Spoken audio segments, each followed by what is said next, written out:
بسم الله الرحمن الرحيم. بسم الله الرحمن الرحيم. الحمد لله رب العالمين والعاقبة للمتقين والصلاة والسلام على أشرف الخلق والمرسلين وعلى آله وأصحابه وأتباعه أجمعين. أما بعد. عزیز طلبہ، آج کتاب الہدایہ جز 40 کا سبق نمبر 145 ہے، اور اس سبق میں ہم انشاءاللہ دو اجناس بیان کریں گے۔ جنس نمبر 1 البراءۃ بالاداء او بالابراء، اور جنس نمبر 2 الکفالۃ فی الحدود والقصاص۔ اور کتاب کی عبارت ومن قال لکفیل سے لے کر لا تجری فیہا النیابۃ تک ہوگی۔ آتے ہیں سبق کے متعلق اصول کی طرف۔ تو اصل نمبر 1 التملیکات لا تقبل التعلیق بخلاف الاسقاطات المحضہ فانہا تقبل التعلیق، کہ تملیکات یہ تعلیق کو قبول نہیں کرتے برخلاف اسقاطات محضہ کے، کہ وہ تعلیق قبول کرتے ہیں۔ نمبر 2 العقوبات لا تجری فیہا النیابۃ کالحد والقصاص، کہ عقوبات میں نیابت جاری نہیں ہوتی، یعنی یہ نہیں ہو سکتا کہ جرم کسی نے کیا ہو اور کوئی دوسرا شخص اس کا نائب بن کر اس جرم کی سزا بھگتیں۔ آتے ہیں کتاب کی عبارت اور ترجمہ کی طرف۔ قال ومن قال لكفيل ضمن له مالا قد برئت إلي من المال رجع الكفيل على المكفول عنه، معناه ضمن له بأمره، لأن البراءة التي ابتداؤها من المطلوب وانتهاؤها إلى الطالب لا تكون إلا بالإيفاء، فيكون هذا إقرارا بالأداء فيرجع۔ قال وإن قال أبرأتك من المال لم يرجع الكفيل على المكفول عنه، لأنه براءة لا تنتهي إلى غيره وذلك بالإسقاط فلم يكن إقرارا بالإيفاء۔ اور جس نے اپنے اس کفیل سے کہا جو اس کے لیے مال کا ضامن بنا تھا کہ آپ نے میری طرف سے مال سے براءت حاصل کی، تو کفیل مکفول عنہ پر رجوع کرے گا۔ معنی اس کا یہ ہے کہ وہ مال جس کا کفیل مکفول عنہ کے حکم سے ضامن ہوا تھا، اس لیے کہ وہ براءت جس کی ابتدا مکفول عنہ سے ہو اور انتہا مکفول لہو پر ہو، تو وہ براءت متحقق نہیں ہوتی مگر ادائیگی کے ساتھ، لہٰذا یہ ادائیگی پر اقرار ہوگا، اس لیے وہ رجوع کرے گا۔ اور اگر کہا کہ میں نے آپ کو مال سے بری کر دیا، تو کفیل مکفول عنہ پر رجوع نہیں کرے گا، اس لیے کہ ایسی براءت ہے کہ جو مکفول لہو کے علاوہ پر منتہی نہیں ہوتی، اور یہ اسقاط کے متعلق ہے، لہٰذا یہ ادائیگی پر اقرار نہیں ہوگا۔ ومن قال لکفیل ضمن له مالا، یہاں سے عقد کفالہ میں ابراء کے متعلق چند مسائل ذکر کیے گئے ہیں۔ تو پہلا مسئلہ یہ ہے کہ مکفول لہو نے اپنے اس کفیل سے کہا کہ جو اس کے لیے مال کا ضامن بنا تھا کہ آپ نے میری طرف سے مال سے براءت حاصل کی، تو ان الفاظ سے اگر مکفول لہو نے ابراء کیا ہے تو اس صورت میں کفیل مکفول عنہ پر رجوع کرے گا۔ وجہ اس کی یہ ہے کہ ان الفاظ میں براءت کی ابتدا وہ کفیل سے ہوئی ہے اور مکفول لہو پر ختم ہوئی، کیونکہ برئتہ میں تا ضمیر خطاب کے لیے ہے اور مخاطب کفیل ہے، اور الیہ پر انتہا ہے، اور الیہ یہ چونکہ الفاظ مکفول لہو نے استعمال کیے ہیں تو وہ مراد ہے۔ اس براءت کی انتہا مکفول لہو پر ہوئی ہے، تو ہر ایسی براءت کی جس کی ابتدا کفیل سے ہو اور انتہا مکفول عنہ پر ہو، یہ ادائیگی کے بغیر ممکن نہیں ہے۔ قال وَإِنْ قَالَ أَبْرَأْتُكَ مِنَ الْمَالِ، یہ دوسرا مسئلہ ہے کہ مکفول لہو نے کفیل سے یہ کہا کہ میں نے آپ کو بری کر دیا مال سے، تو یہاں پر ابتدا مکفول لہو سے ہوا ہے اور انتہا کفیل پر ہوا ہے، تو ہر ایسی براءت کی جس کی ابتدا مکفول لہو سے ہو اور انتہا کفیل پر ہو تو یہ اسقاط ہے، یعنی مکفول لہو نے کفیل کی ذمہ سے مطالبہ کو ساقط کر دیا۔ اور پہلے ہم بیان کر چکے ہیں کہ اگر کفیل سے مطالبہ کو ساقط کیا جائے تو اس کے باوجود بھی مکفول عنہ پر قرضے کا ثابت ہونا جائز ہے، لہٰذا اس صورت میں کفیل تو مطالبہ سے بری ہو جائے گا، لیکن مکفول عنہ سے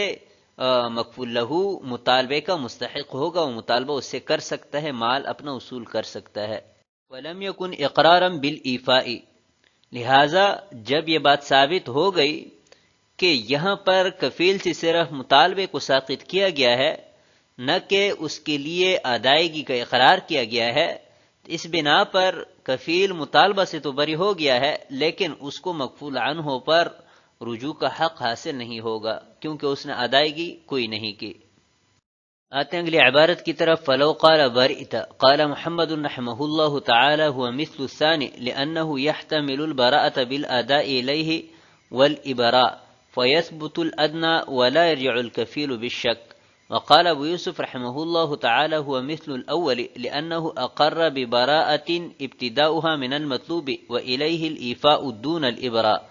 وقيل في جميع ما ذكرنا إذا كان الطالب حاضرا يرجع في البيان إليه لأنه هو المجمل. اور اگر صرف برئتا کا لفظ کہا تو امام محمد رحمہ اللہ تعالی نے فرمایا کہ اس کا حکم دوسرے مسئلے کے حکم کی طرح ہے، اس لیے کہ اس میں ادائیگی کے ساتھ براءت کا احتمال بھی ہے اور ابراء کے ساتھ براءت کا احتمال بھی ہے، لہذا ادنا ثابت ہوگا اور کفیل شک کی بنا پر رجوع نہیں کرے گا۔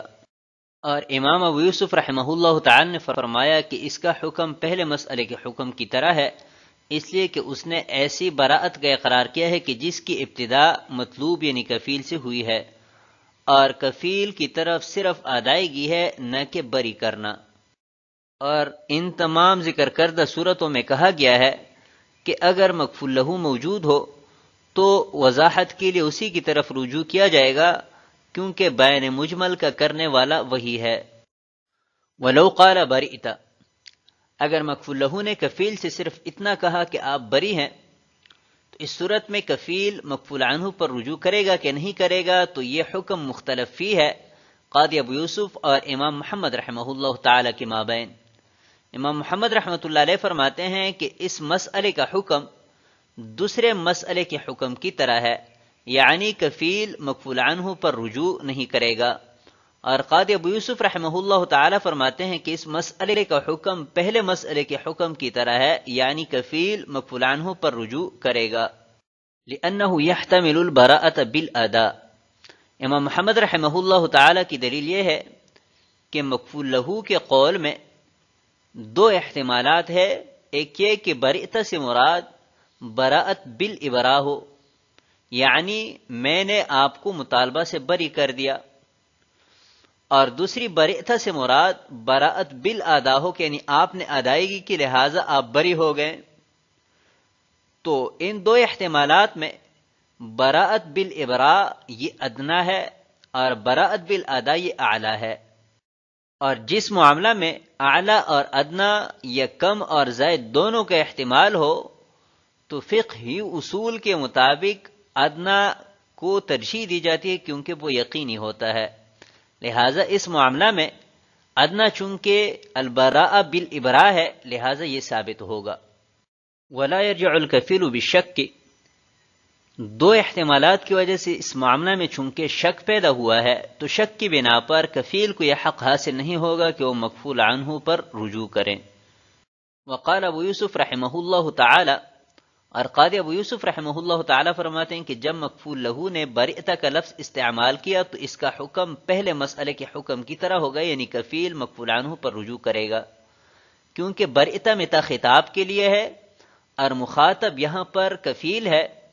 تو اس براءت کی ابتدا کفیل سے ہوئی، تو جب اس براءت کی ابتدا کفیل سے ہوئی ہے تو کفیل کو تو صرف ادا کرنے کا حق ہے، بری کرنے کا حق نہیں ہے، لہذا دوسرا احتمال یہاں پر ہے ہی نہیں، ایک ہی احتمال ہے کہ برئت سے مراد البراء بالادا ہے، اور البراء بالادا کے اقرار سے کفیل کو مکفول عنہ پر رجوع کا حق حاصل ہوتا ہے۔ وقال فی جمیع ما ذکرنا، صاحب ہدایہ فرماتے ہیں کہ ہم نے تین مسئلے ذکر کیے ہیں، پہلا مسئلہ برئت الی من المال، اور دوسرا مسئلہ مکفول لہو نے جب کفیل سے کہا کہ ابرأتک، اور تیسرا مسئلہ جب برئت کہا۔ تو ان کے بارے میں بعض مشائخ کا کہنا یہ ہے کہ ذکر کردہ احکام اس صورت میں ہوں گے کہ جب مکفول لہو موجود نہ ہو، اور اگر مکفول لہو موجود ہے تو اس سے وضاحت طلب کی جائے گی کہ آپ نے جو براءت کا قول کیا ہے اس براءت سے براءت بالابراء مراد ہے یا براءت بالادا، تو جس کی تعین وہ کرے گا وہی مراد ہوگا، کیونکہ وہ مجمل ہے اور بیان مجمل کی ذمہ ہوتا ہے۔ آتے ہیں اگلی عبارت اور ترجمہ کی طرف. قال ولا يجوز تعليق البراءة من الكفالة بشرط لما فيه من معنى التمليك كما في سائر البراءات، ويروى أنه يصح لأن عليه المطالبة دون الدين في الصحيح فكان إسقاطا محضا كالطلاق، ولهذا لا يرتد الإبراء عن الكفيل بالرد بخلاف إبراء الأصيل. قال وكل حق لا يمكن استيفاؤه من الكفيل لا تصح الكفالة به كالحدود والقصاص، معناه بنفس الحد لا بنفس من عليه الحد لأنه يتعذر إيجابه عليه،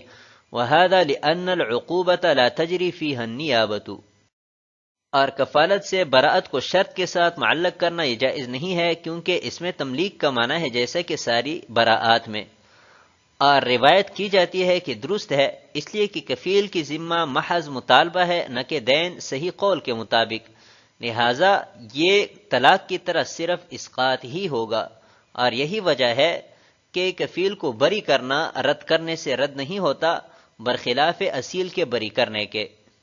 اور ہر ایسا حق کہ جس کی اصولی کفیل سے ممکن نہ ہو اس پر کفالہ درست نہیں ہے، جیسا کہ حدود اور قصاص. معنی اس کا یہ ہے کہ نفس حد پر کفیل بننا جائز نہیں ہے، نہ کہ اس شخص کے نفس کا کفیل بننا کہ جس پر حد واجب ہے، اس لیے کہ کفیل پر حد اور قصاص واجب کرنا ممکن نہیں ہے، کیونکہ عقوبات میں نیابت جاری نہیں ہوتی. ولا يجوز تعلیق البراءۃ، اس عبارت کو سمجھنے کے لیے آپ ایک ضابطہ ذہن میں رکھیں کہ اسقاطات محضہ میں تعلیق جائز ہے، اور تملیکات میں، چاہے وہ تملیکات محضہ ہے یا تملیکات ضمنیہ ہے، ان میں تعلیق جائز نہیں ہے. تو ابھی کتاب کی عبارت سمجھتے ہیں. مسئلہ یہ ہے کہ مکفول لہو نے کفیل کے براعت کو کسی شرط کے ساتھ معلق کیا. مثلا یہ کہا کہ آپ تب بری ہوں گے کہ جب بارش برسے گی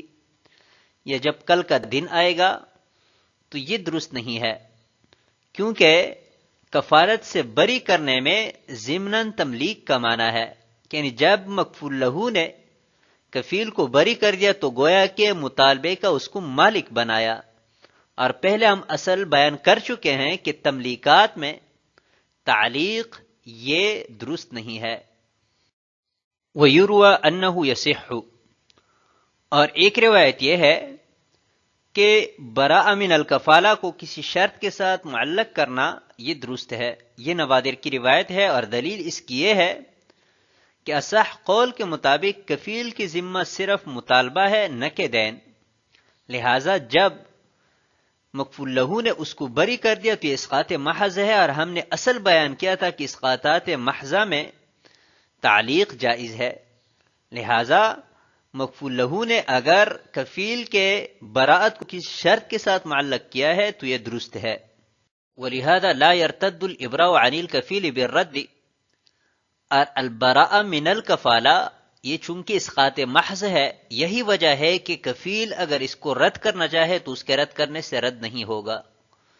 بخلاف ابراء الاصیل،